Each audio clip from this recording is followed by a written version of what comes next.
자, 오늘 말씀 보시도록 하겠습니다. 마태복음 19장 13절의 말씀입니다. 자, 마태복음 19장 13절로 30절까지의 말씀인데요. 저와 함께 네 토막으로 나눠서 하나하나 읽고 그리고 말씀 잠깐 듣고 그렇게 정리할 수 있으면 좋겠습니다. 먼저 마태복음 19장 13절로 15절까지의 말씀입니다. 한 목소리로 읽겠습니다. 시작. 그때 사람들이 예수께서 안수하고 기도해 주심을 바라고 어린아이들을 데리고 오매 제자들이 꾸짖거늘 예수께서 이르시되 어린아이들을 용납하고 내게 오는 것을 금하지 말라. 천국이 이런 사람의 것이니라 하시고 그들에게 안수하시고 거기를 떠나시니라. 아멘. 갑자기 사람들이 예수님께 어린아이들을 데리고 왔습니다. 그래서 그 아이들에게 안수해 주시고 기도해 주시기를 바라면서 아이들을 데리고 온 거죠. 그랬더니 제자들이 그 데리고 온 사람들을 꾸짖습니다. 희한한 일이죠. 지금 같으면 상상이 안 되는 일인데 왜 이러한 배경의 이야기가 성서에 기록이 되어 있을까? 그것은 아마도 우리가 잘 이해하지 못하지만 2000여 년 전에 예수님이 실제로 살아계셨던 그 시대의 중동의 많은 사회들은 어린아이들을 대수롭지 않은 존재로 여기고 있었기 때문입니다. 여러분 기억하시는 대로 이 민주주의의 최고봉의 나라인 영국도요, 어린아이의 노동을 착취하고 있었던 그 세월이 지금으로부터 그렇게 먼 세월의 이야기가 아닙니다. 산업혁명 이후에도요, 한 18세기, 19세기까지 영국 사회에서 가장 큰 문제 중에 하나가 뭐냐면 어린아이들을 데려다가 밥도 안 주면서 막 18, 19시간씩 노동시키는 거였습니다. 그렇게 대단한 나라 아니에요. 정말 흉악했던 나라들입니다. 돈을 벌기 위해서 어린아이들을 정말로 인류가 오랜 시간 동안 착취해 왔거든요. 하물며 2000년 전에 예수님이 살던 그 시대의 어린아이들은 뭐 더하면 더했지 덜하진 않았을 겁니다. 그런데 느닷없이 이 어린아이들을 축복해 달라고 예수님에게 데려왔으니 제자들이 그것을 저지할 수밖에 없었을 겁니다. 자, 그런데 성도 여러분, 예수님께서 이런 말씀을 하세요. 저지하는 제자들을 향해서 어린아이들을 용납하고 내게 오는 것을 금하지 말라. 천국이 이런 사람의 것이다 라고 이야기를 하세요. 천국이 어린아이와 같은 사람들의 것이다 라고 이야기를 합니다. 자, 왜 그럴까요? 왜 어린아이를 들어서 예수께서 그런 말씀을 하셨을까요? 성도 여러분, 제가 방금 말씀드렸던 것처럼 그 시대의 어린아이들은 어디 가도 환영받지 못하는 존재들이었습니다. 이유가 뭐냐면 어린아이들은 누군가가 모든 쓸 것을 제공해 주지 아니하면 그 어린아이들은 스스로 쓸 것을 해결할 수 없는 존재들이었기 때문에, 즉 누군가에게 부담이 되는 존재였다라고 해요. 그래서 그 아이들을 대수롭지 않게 여겼던 거죠. 자, 그런데 여러분 잘 아시는 것처럼 예수님께서 마태복음 5장에 팔복을 이야기하는 과정 가운데 그런 말씀을 하십니다. 가난한 자가 복이 있으니 하나님의 나라가 저희들 것이다, 이런 얘기를 하십니다. 예. 많은 학자들의 논쟁이 있습니다. 여기에서 가난하다라고 하는 것이 물질적으로 가난한 사람의 이야기입니까? 영적으로 마음으로 가난한 사람들의 이야기입니까? 라고들 질문하는데요, 1차적인 분명한 뜻은 물질적으로 가난한 사람. 아주 거스르실 수 있으시겠지만 이것은 엄연한 사실입니다. 그래서 유대인들의 전통적인 사상 안에는요, 가난한 자들의 영성이라고 하는 아주 독특한 사상이 발전을 했었어요. 그래서 제가 가끔 말씀드리지 않았습니까? 지금도 이스라엘에 가서 예루살렘 성전 주위를 이렇게 돌아다니잖아요. 세상에 유대인 거지처럼 떳떳한 거지가 없습니다. 지금도 유대인 거지들이요, 예루살렘 성전 주위를 돌아다니면서 거기 있는 관광객들이나 거기 돌아다니는 사람들한테 돈을 달라고 하는데 막 묵박들면서 돈을 달라고 합니다. 그 돈을 안 주고 그냥 가잖아요. 막 욕을 해야 됩니다. 왜냐하면 가난한 자를 선대하는 것이 아주 중요한 그 사회, 그 시스템의 축복의 통로라고 그들은 확신하고 있었기 때문에 이 가난한 자가, 예수가 와서 그 가난한 자에게 복을 선포한다라고 하는 것은 이건 어떠한 이야기냐면, 여러분 지금 이 시대의 가난한 사람과는 비교가 안 되는 겁니다. 그 시대의 가난은 지금처럼 뭐 차상위 계급도 있고 뭐 생활보호 대상자들도 있고 연약한 사람이 있으면 사회적인 부조 시스템이 발전을 해서 도와주는 이런 시스템이 있는 시대가 아닌 거예요. 가난은 곧 죽음인 거예요. 아무도 돌봐주지 않습니다. 그런데 예수가 이 땅에 오셔서 누구도 이야기하지 않은 거예요. 누구도 관심을 기울이지 않은 대상을 향해서 이야기하는 겁니다. 가난한 자에게 복이 있는데 하나님의 나라가 너희 것이다라고 선언하는 거예요. 어마어마한 사건인 거예요. 왜냐? 유대인들의 전통적인 사상 속에서 가난은 뭐의 삭시냐면 죄의 삭시인 거죠. 부는요, 하나님의 복의 결과죠. 복을 받았으니까 부자가 되는 거거든요. 죄를 지었기 때문에 가난해지는 거고요, 복을 받았기 때문에 부자가 되는 거거든요. 이것이 철저하게 수천 년 동안 그 사회를 지배하고 있었던 그 사회에서 가난한 자를 향해서 하나님의 나라가 너희 것이다라고 선언하는 것은 지금 오늘 이 시대에 우리가 듣는 그 감동하고는 전혀 다른 차원의 이야기예요.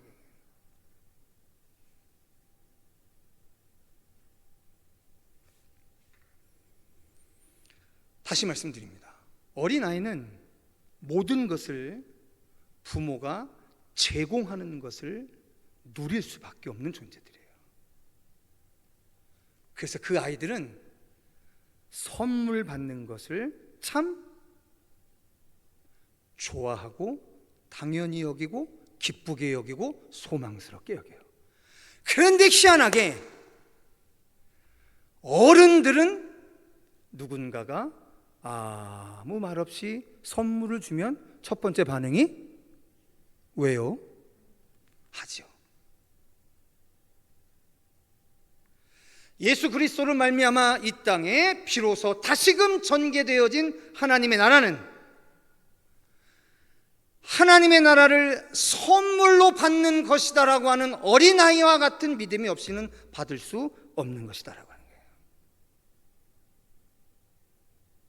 공로가 아닙니다.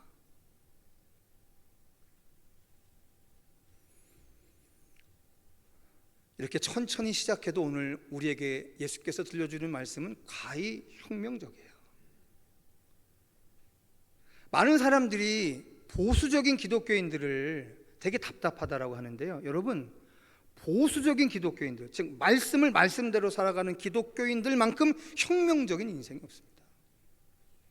오늘 그것을 보시게 될 겁니다. 이 시대에 말씀대로 살아가는 보수적인 신앙인들을 감당할 재주가 없어요. 정말 무섭습니다. 그런 인생들에게 베푸시는 하나님 더 무섭고요, 사실은. 기가 막힌 하나님인 거죠.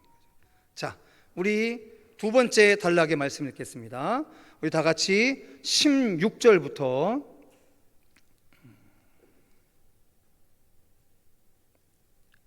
22절까지의 말씀을 함께 읽어보시겠습니다.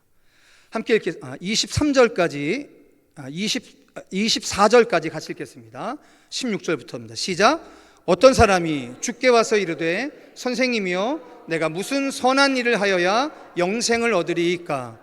예수께서 이르시되 어찌하여 선한 일을 내게 묻느냐? 선한 이는 오직 한 분이시니라. 내가 생명에 들어가려면 계명들을 지키라. 이르되 어느 계명이오니까? 예수께서 이르시되 살인하지 말라, 간음하지 말라, 도둑질하지 말라, 거짓 증언하지 말라, 내 부모를 공경하라, 내 이웃을 내 자신과 같이 사랑하라 하신 것이니라. 그 청년이 이르되 이 모든 것을 내가 지키었사온데 아직도 무엇이 부족하니이까? 예수께서 이르시되 내가 온전하고다 할진대 가서 내 소유를 팔아 가난한 자들에게 주라. 그리하면 하늘에서 보화가 내게 있으리라. 그리고 와서 나를 따르라 하시니 그 청년이 재물이 많음으로 이 말씀을 듣고 근심하며 가니라. 예수께서 제자들에게 이르시되 내가 진실로 너희에게 이르노니 부자는 천국에 들어가기가 어려우니 낙타가 바늘귀로 들어가는 것이 부자가 하나님의 나라에 들어가는 것보다 쉬우니라 하시니. 아멘. 자, 다시 말씀드립니다. 가난한 자는 복이 있나니 하나님의 나라가 저희 것입니다라고 하는 예수의 선언은, 거기에 나온 가난한 사람은 1차적으로 물질적으로 가난한 사람의 이야기입니다. 그것이 분명한 이유는 지금 방금 여러분들이 읽으신 부자가 천국에 들어가는 것이 낙타가 바늘귀를 통과하는 것보다 어려울 것이다라고 하는 그 이야기에, 또한 한 부자 청년이 예수님께서 네 소유를 모두 팔아서 가난한 사람에게 나누어 주고 나를 따르라라고 이야기했을 때 많이 근심하다가 예수를 떠나갔다라고 이야기하는 것을 보면, 가난한 사람에게 복이 있다라고 하신 예수님의 말씀은 물질적으로 가난한 사람들을 향해서 이야기하신 말씀이 맞는 거예요.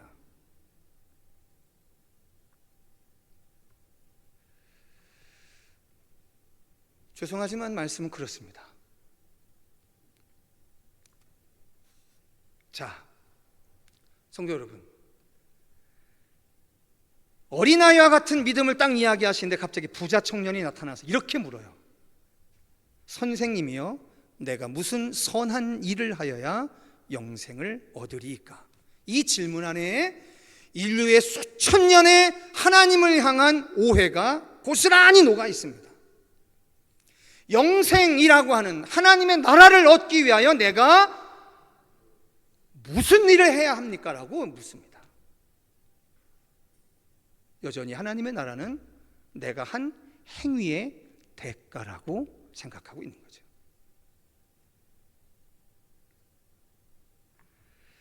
여러분, 그 묘한 경계를 이겨내셔야 합니다.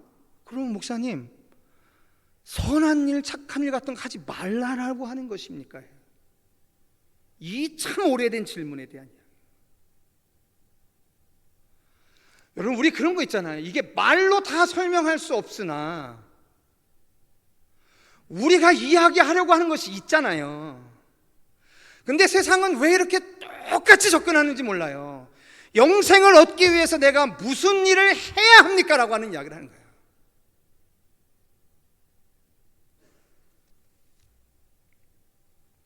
그런데 여러분이 얼마나 눈여겨보셨는지 모르겠지만 여기에 한 부자 청년과 예수님의 첫 만남 가운데 묘한 말이 하나가 담겨져 있습니다.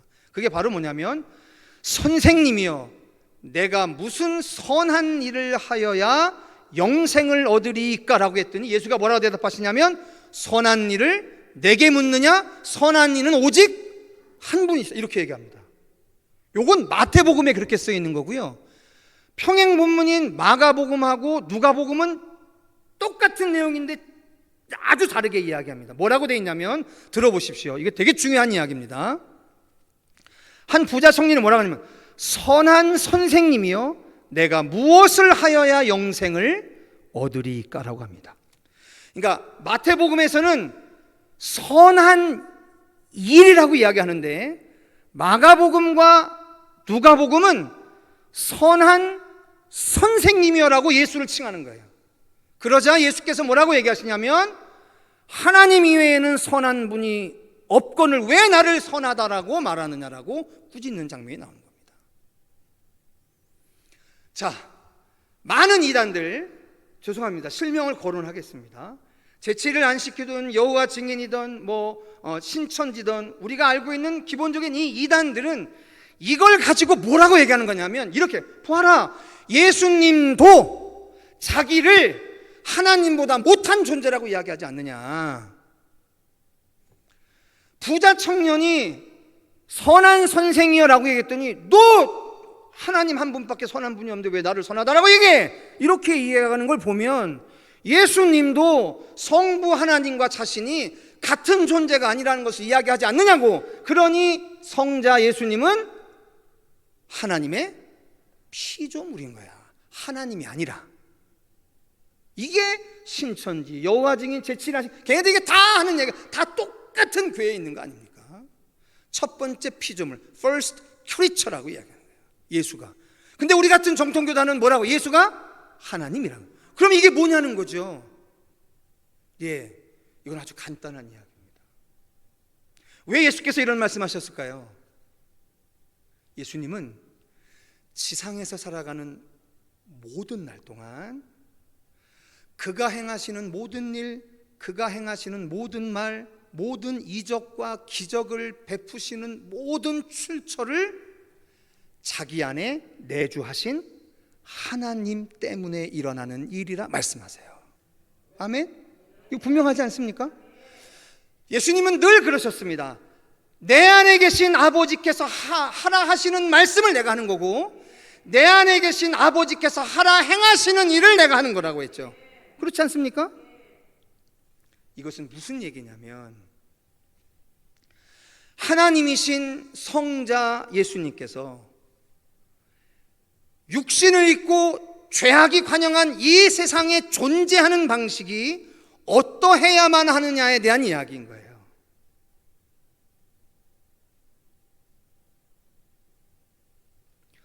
그래서 성자 하나님께서 부활 승천하실 때 당신이 성부 하나님과 늘 일치되어서 말하시고 일하셨다라고 하는 것을 아셨기에 우리에게 선물처럼 제3위의 하나님인 성령 하나님을 주신 거예요. 이 땅에 우리가 하나님의 나라를 향하여 하나님처럼 살아가는 거룩한 지혜가 있다라고 하는 거예요. 그게 바로 뭐냐면 우리 안에 하나님이 거하여야 하네요.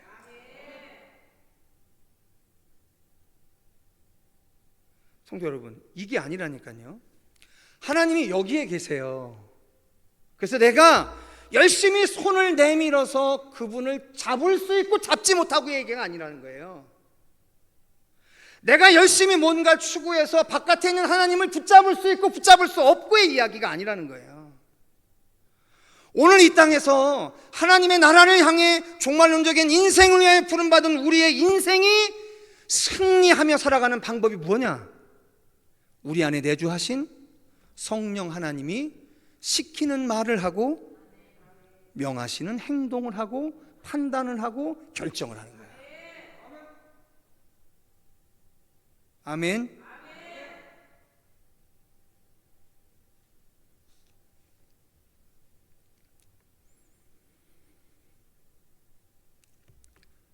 무엇을 해야만 예수를 통해서 하나님이 주시려 하는 이 하나님의 나라를 얻을 수 있습니까? 그래서 예수님이 이야기하십니다. 5가지의 계명을 추려서 이야기하세요. 그랬더니 놀라운 대답이 나옵니다.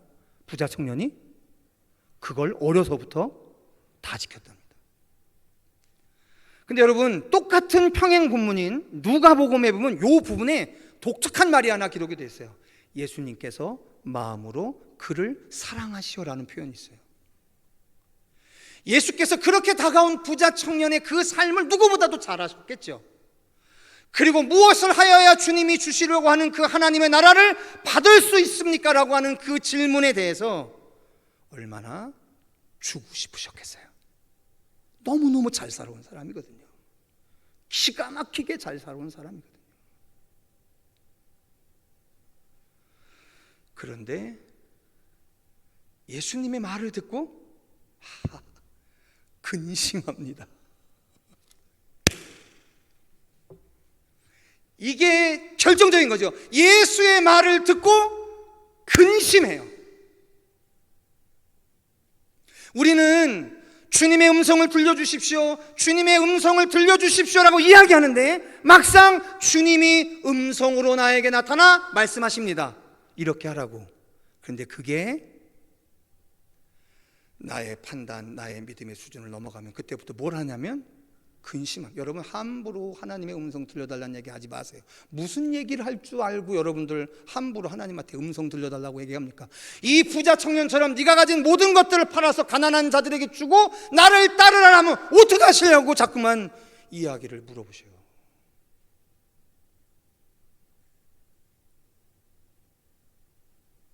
만약 우리 공동체가 하나님 우리 청계열린교회가 어디로 가야겠습니까? 라고 40일 금식 기도를 릴레이하면서 막 기도했어요. 어느 날 갑자기 하나님이 그러십니다. 야, 이 교회 다 팔아서 사랑의 열매 재단에다가 기부하고 니들 땅바닥에서 그냥 예배해.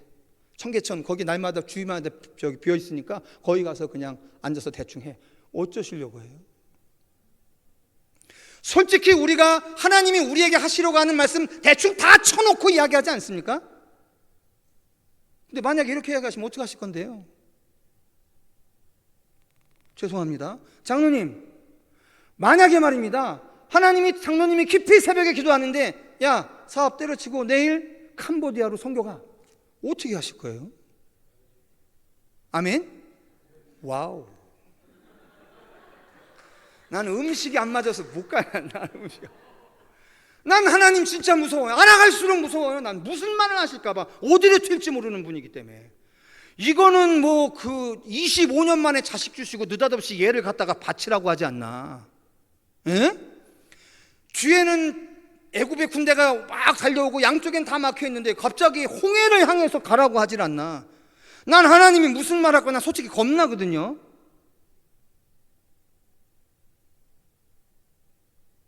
여러분, 우리 정말 이 가면을 벗어야 된다니까요. 우리 하나님의 음성 사실 들으려고 하지 않아요. 좋은 거나 듣는 척하지. 우리 거 내놓으라고 하면 난리 날걸요. 이게 목사님 겁니까? 내놓으라 마누라 하냐고.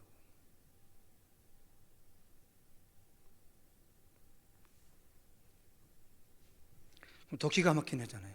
더 기가 막힌 애. 부자가 천국에 들어가는 건 낙타가 바늘길 통과하는 것보다 어렵다! 이렇게 얘기해 버리는 거죠.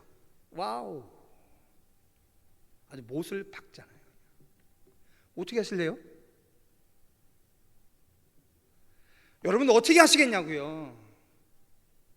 제가 딴 얘기 합니까? 우리에게 기록되어 전해주는 예수의 말씀 갖고 이야기하는 거거든요. 우리 사도행전을 하면서도 사도행전에 나와 있는 교회의 초창기 때 자기 재산 다 팔아갖고 사도들의 발 앞에 두고 유무상통에 썼던 얘기 얼마나, 아이고, 한 번도 아니고 두 번도 아니고 세 번씩이나 기록이 되어 있잖아요. 그죠? 그거 참 우리 보고 싶지 않잖아요. 교회가 무슨 공산주의예요? 어떻게 하실 거냐고요.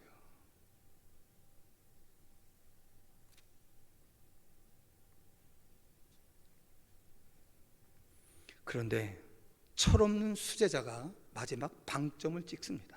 야, 참 대단합니다. 이런 사람도 수제자가 됐으니 말이에요. 아, 나는 더 잘 될 것 같아요. 아무리 생각해도. 와, 기가 막힌 인생입니다. 이 인생도. 우리 마지막 남아있는 거 한번 읽어보겠습니다. 우리 27절부터 마지막 30절까지 읽겠습니다. 시작. 이에 베드로가 대답하여 이르되 보소서, 우리가 모든 것을 버리고 주를 따라 싸운데 그런즉 우리가 무엇을 얻으리까? 예수께서 이르시되 내가 진실로 너희에게 이르노니 세상이 새롭게 되어 인자가 자기 영광의 보좌에 앉을 때에 나를 따르는 너희도 12보좌에 앉아 이스라엘 12지파를 심판하리라. 또 내 이름을 위하여 집이나 형제나 자매나 부모나 자식이나 전토를 벌인 자마다 여러 배를 받고 또 영생을 상속하리. 여기까지. 할렐루야. 예. 자, 주님의 말씀입니다. 아멘 하셔야죠. 왜 이러고 계세요? 주님의 말씀입니다. 예, 이거 지금 주님이 하신 말씀 읽은 거잖아요. 여러분, 예배 때 아멘 하는 것은요, 목사의 개인적인 판단을 이야기할 때 아멘 하는 게 아니에요. 성경의 예수의 말, 하나님의 말이 낭독되어지면 그때 아멘 하는 거예요. 아멘의 대상은 그것뿐인 거예요. 목사도 말씀을 얼마든지 오해할 수 있습니다. 그런데 성경에 기록되어져 있는 예수의 말씀, 빨갛게 기록되어 있는 거, 그게 읽혀지거든. 그때 아멘 하는 거예요. 그건 아멘 하는 거예요. 입 다물고 있는 게 아니에요, 여러분. 그 말씀이 이루어진 걸 우리가 믿는 거 아닙니까? 자, 저는 여기에서 분명히 알게 된 사실이 있었습니다. 저는 그래서 지금 그리스도인 살아가는 게 너무 좋아요.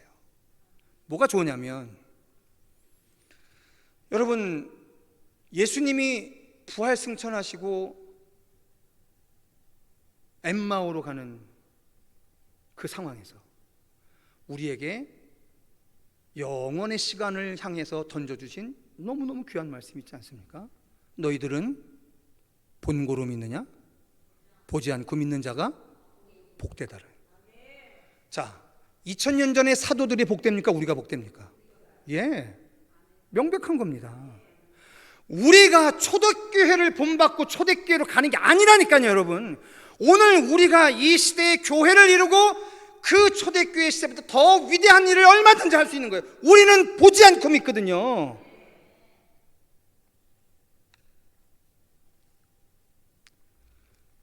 그런데 지금 예수님의 이야기예요. 뭐라고 얘기하냐면,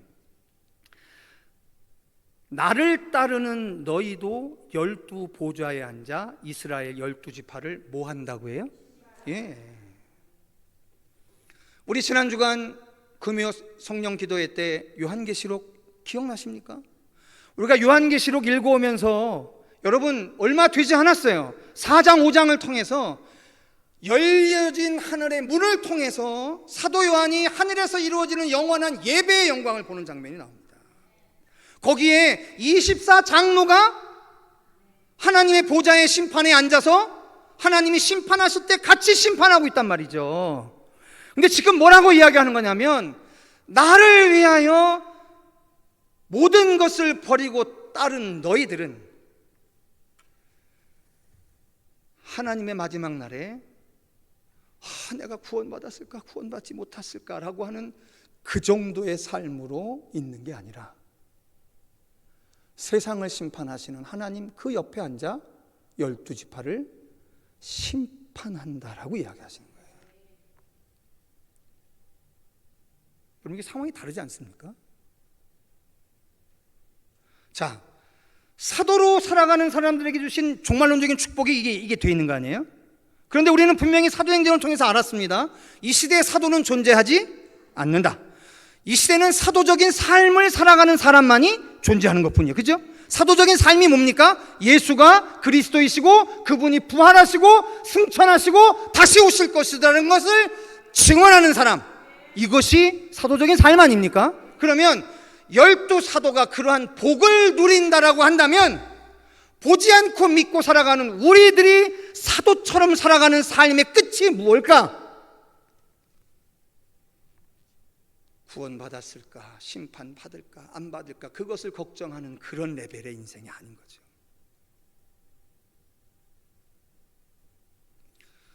세상이 우리를 심판한 것 같지만 천만의 말씀, 우리가 세상을 심판하는 거예요. 예수를 아는 자가, 예수를 그리스도로 믿는 자가 세상을 심판하는 거지, 세상이 우리를 심판하는 게 아니라니까요. 여러분 착각하지 마세요.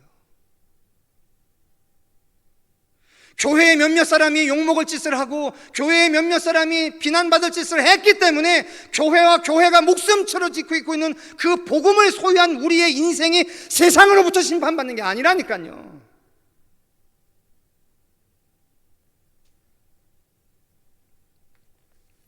세상이 심판받는 것도 다 하나님의 영역 안에 있는 거예요. 다 하나님이 하시는 거지, 세상의 권력이 믿는 우리들을 심판하는 게 아닙니다.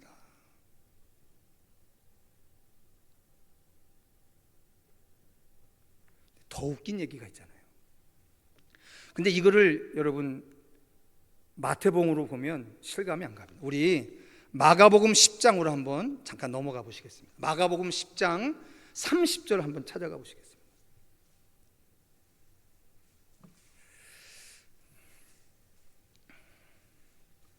마가복음 10장 30절입니다.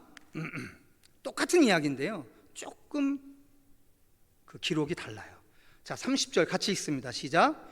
현세에 있어 집과 형제와 자매와 어머니와 자식과 전토를 100배나 받되 박해를 겸하여 받고 내세의 영생을 받지 못할 자가 없느니라. 누가요? 나의 복음을 위하여 집이나 형제나 자매나 어머니나 아버지나 자식이나 전토를 벌인 자가. 언제 100배의 축복을 받는데요? 현세에 100배의 축복을 받는데요. 아멘? 네, 이게 아멘인 거죠. 어차피 기록되어 있는 거니까, 예수님의 말로. 자, 그리고 저를 보십시오. 여러분, 한 이단이 젊은 아이들을 끌고 가서 집에도 안 들어오고 집 부모도 배척하고 그러고 살아간다고 합니다.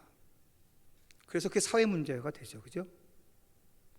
근데 여러분, 그 사람들은 자기들 안에서 어떤 성경 구절 가지고 자신들의 행동을 정당화할까요?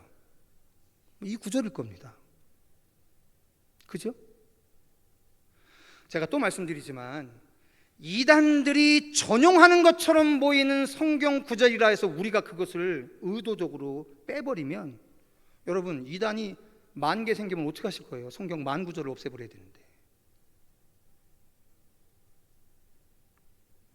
분명히 이야기합니다. 그리스도를 통한 복음 때문에 집이나 형제나 자매나 어머니나 아버지나 자식이나 전토를 벌인 자는 내세가 아니라 현세에 있어 집과 형제와 자매와 어머니와 자식과 전토를 100배나 받되 박해를 겸하여 받고 내세의 영생을 받지 못할 자가 없느니라. 주님의 말씀입니다. 자, 그럼 전 이런 생각해 봤습니다. 잘 보세요. 이게 얼마나 웃기는 얘기인지. 버렸습니다. 그래서 현세에 100배를 받았습니다. 이거잖아요. 그죠? 그러면 주님의 말씀대로 얘기하자면 이 받은 100배 또 뭐 해야 돼요? 살아있는 한? 또 버려야죠. 그럼 그거에 100배를 또 받겠죠. 그죠? 그럼 우리 평생 어떻게 살으라는 얘기예요?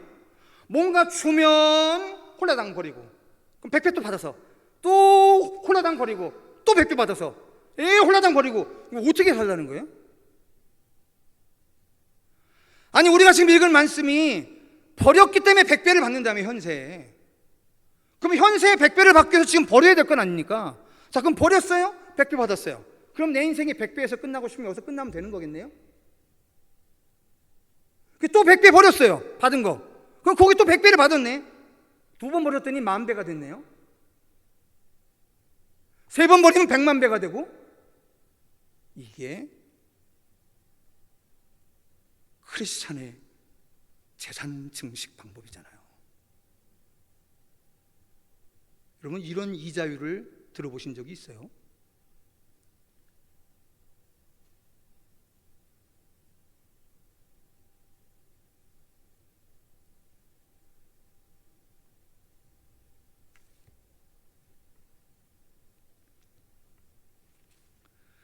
한 부자 청년은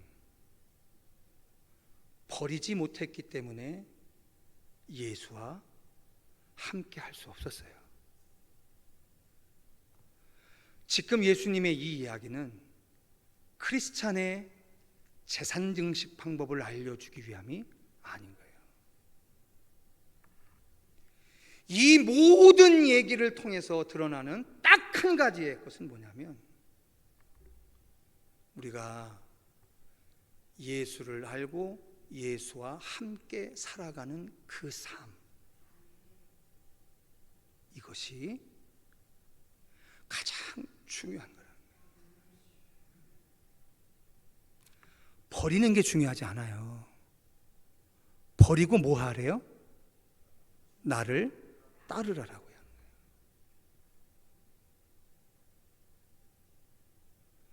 자본주의에 익숙해 있는 이 시대의 한국교회 그리스도인들에게 버리라고 하는 이야기를 하는 것이 강단에서 얼마나 부담되는 일인지 모릅니다. 그런데 제가 한 가지 분명히 아는 것은 뭐냐면, 버리면 얻어진다는 거예요. 기꺼이 버리면 얻어지는 것이 하나님의 복의 법칙이라는 사실은 명확합니다.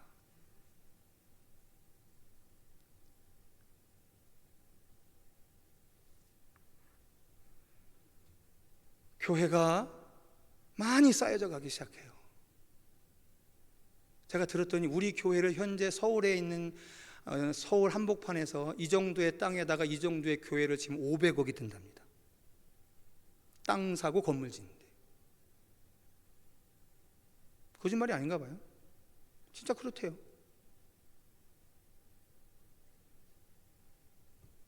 그러니 우리가 스스로를 인정하지 않을 뿐 우리가 얼마나 부자인 줄 아십니까?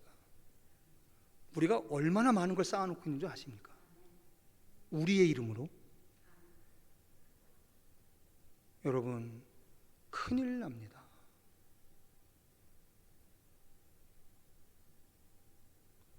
제가 우리 부교육자들하고 밥 먹으러 나갈 때 뭐 문을 닫고 여는 문제 때문에 항상 하는 얘기 있어요.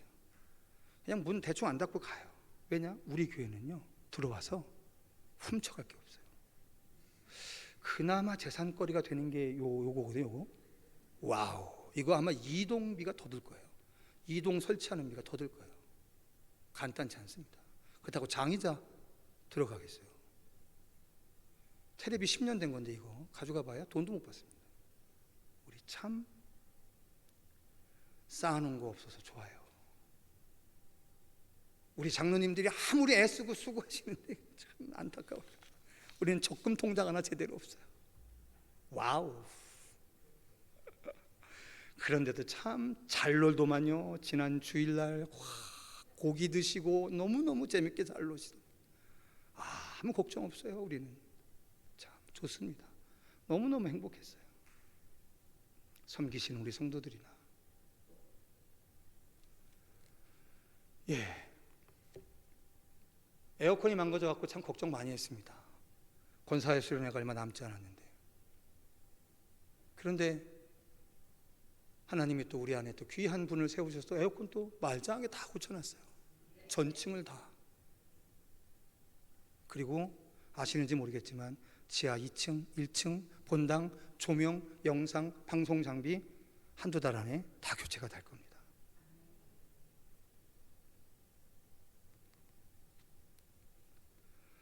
저는 제가 우리 교회를 섬기는 그 순간까지 난 이 축복의 법칙을 말하지 않을 수 없습니다.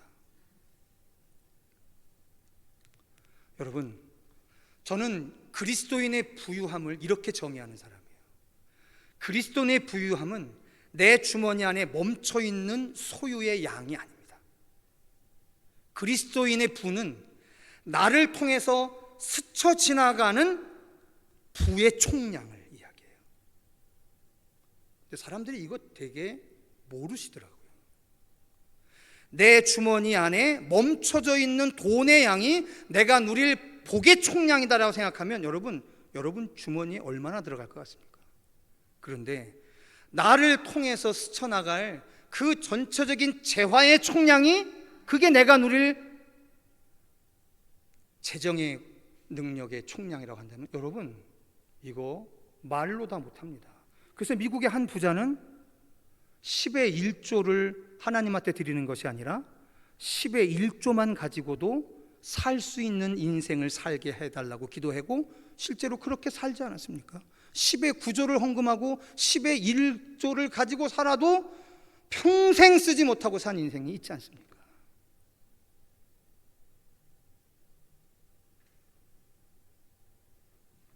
버리고 100배를, 버리고 100배를. 이 숫자에 매몰되지 마시고요. 버리고 100배를, 버리고 100배를, 버리고 100배를 그 어간에 버렸기 때문에 비로소 예수를 따르고 예수와 동행하는 삶을 살 수 있다라고 하는 그 오늘 예수의 이야기에 주목하실 수 있다고 한다면 저와 여러분의 인생, 우리 교회의 인생이 현세에 100배의 축복을 넉넉히 누리면서 그 누린 그 복에 깔려 죽는 게 아니라 또다시 그걸로 세상을 섬기고 또다시 100배의 축복을 받고 우리의 생애가 이 땅에서 다하는 순간까지 그 100배의 선한 축복의 순환들이 멈춰지지 않는 인생으로 살게 될 줄 믿습니다. 그것이 저와 우리 청계열린 교회의 삶이 되기를 주님의 이름으로 축원합니다.